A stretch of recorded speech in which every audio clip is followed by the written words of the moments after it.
राजस्थान की डोर को दिया कुमारी के हाथ में थमाना चाहती है बीजेपी। दिया कुमारी की वजह से कैसे और कितने बदल सकते हैं समीकरण। वसुंधरा के सामने अनुभव कम, लेकिन राजपूत समीकरण के लिए जरूरी है दिया कुमारी।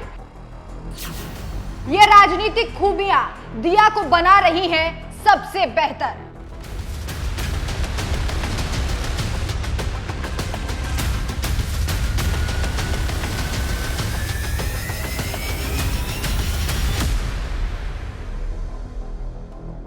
राजस्थान में विधानसभा चुनाव में बीजेपी के लिए इस बार जीत की बागडोर महिलाओं के हाथ में देने की तैयारी की जा रही है, लेकिन यहां पार्टी एक अनुभवी महिला से कमान छीनकर एक युवा चेहरे को जगह देने का मन बना रही है।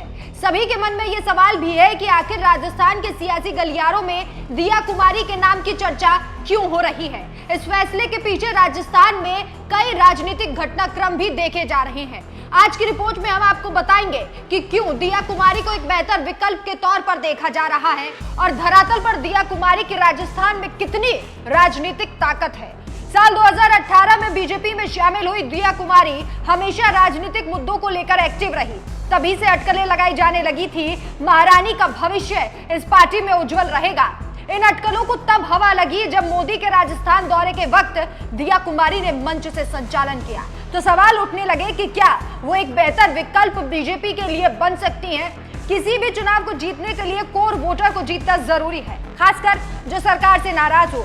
दिया कुमारी राजपूत समुदाय का एक बड़ा चेहरा मानी जाती है। दिया कुमारी पर दांव लगाकर पार्टी राजपूत वोटरों को साधने की कोशिश कर रही है। आनंदपाल मामले के बाद से राजपूत बीजेपी से नाराज हैं। बीता विधानसभा चुनाव बीजेपी मामूली वोटों के अंतर से हार गई थी। बीजेपी इस गलती को दोहराने से अब बच रही है। नेता प्रतिपक्ष के पद पर राजेंद्र सिंह राठौर को बैठाकर बीजेपी ने राजपूतों को साधने की कोशिश की। इसके अलावा पार्टी कद्दावर नेता भैरव सिंह शेखावत की विरासत को फिर से जिंदा कर रही है। राजस्थान में करीब 14% राजपूत हैं, जिनका करीब 60 विधानसभा सीटों पर असर है। सांसद दिया कुमारी के पास गायत्री देवी की विरासत भी है। बीजेपी उनके द्वारा राजपूतों को एक बड़ा संदेश देना चाहती है। जैसे लोहे को लोहा काटता है, ठीक वैसे ही महारानी वसुंधरा को हराने के लिए किसी राजघराने के चेहरे की जरूरत है। ठीक उसी तरह बीजेपी के लिए राजस्थान में जरूरी है कि वसुंधरा के विकल्प के तौर पर राजघराने से संबंधित कोई चेहरा दिखाया जाए।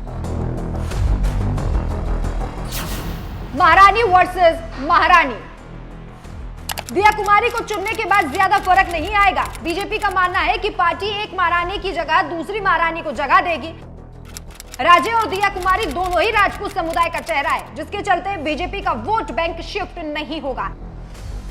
2013 के विधानसभा चुनावों में वसुंधरा ने डॉक्टर किरोड़ी लाल मीणा को हराने के लिए सवाई माधोपुर विधानसभा सीट से राजकुमारी को लड़ाने का फैसला किया था। वसुंधरा का तीर निशाने पर लगा और राजकुमारी दिया ने गरीबों की झोपड़ी में चूल्हा फूंक कर पॉलिटिकल माइलेज ले लिया। राजघराना बनाम राज्य सरकार के बीच का संपत्ति विवाद में दोनों महारानियां आमने सामने आ गई। साल 2018 में वसुंधरा ने दिया कुमारी का टिकट काट दिया। यही महारानी दिया कुमारी के लिए एक वरदान साबित हो गया। पार्टी हाईकमान ने उन्हें सांसदी का टिकट दिया। तब से दिया कुमारी का सितारा बुलंदियों पर है। राजस्थान में ऐसा कहा जाता है कि जिसने मेवाड़ जीता उसने राजस्थान की सत्ता हासिल की। महारानी दिया कुमारी ने सांसद के रूप में अपने कामकाज से मेवाड़ के लोगों का दिल जीत लिया है। राजस्थान विधानसभा चुनावों के 2013 और 2008 और 2003 के आंकड़े बताते हैं कि जिस पार्टी को मेवाड़ में सबसे ज्यादा सीटें मिली, सरकार उसी की बनी। 2013 में 28 में से बीजेपी ने 25, कांग्रेस ने 2 सीटें जीती, सरकार बीजेपी की बनी। उसी तरह 2008 में कांग्रेस ने 19 और बीजेपी ने 7 सीटें जीती थी और सरकार कांग्रेस की बनी। साल 2003 में भी यही फॉर्मूला काम आया। 25 सीटों में से 18 सीटें बीजेपी और 5 को कांग्रेस को मिली, सरकार बनी बीजेपी की। साल 2018 की अगर हम बात करें तो इसके नतीजे कुछ अलग रहे थे, जब बीजेपी ने 15 और कांग्रेस ने 10 सीटें जीती थी, लेकिन सरकार बनाने में बीजेपी असफल साबित हुई थी। एक फैक्टर यह भी है कि बीजेपी दिया कुमारी पर ज्यादा भरोसा जता सकती है। दिया कुमारी हिंदुत्व और राष्ट्रवाद पर जमकर बोलती है। उन्होंने एक बार आगरा के ताजमहल पर अपना दावा ठोका था और कहा था कि उनके पास कागजात भी हैं, ये जगह उनके पूर्वजों की है। मुगलों ने उस पर आकर कब्जा किया और ताजमहल बनवाया। कुल मिलाकर बीजेपी के फॉर्मूले पर दिया कुमारी फिट साबित हो रही हैं, लेकिन राजस्थान में ये प्रयोग कहीं बीजेपी पर उल्टा ना पड़ जाए। इस वक्त वसुंधरा राजे की नाराजगी इस बात का उदाहरण बनती जा रही है कि चुनावों में बीजेपी पर प्रेशर पॉलिटिक्स सबसे ज्यादा हावी है। वैसे आपकी क्या राय है? क्या दिया कुमारी एक बेहतर विकल्प के तौर पर उभर सकती है या नहीं? हमें कमेंट करके जरूर बताएं।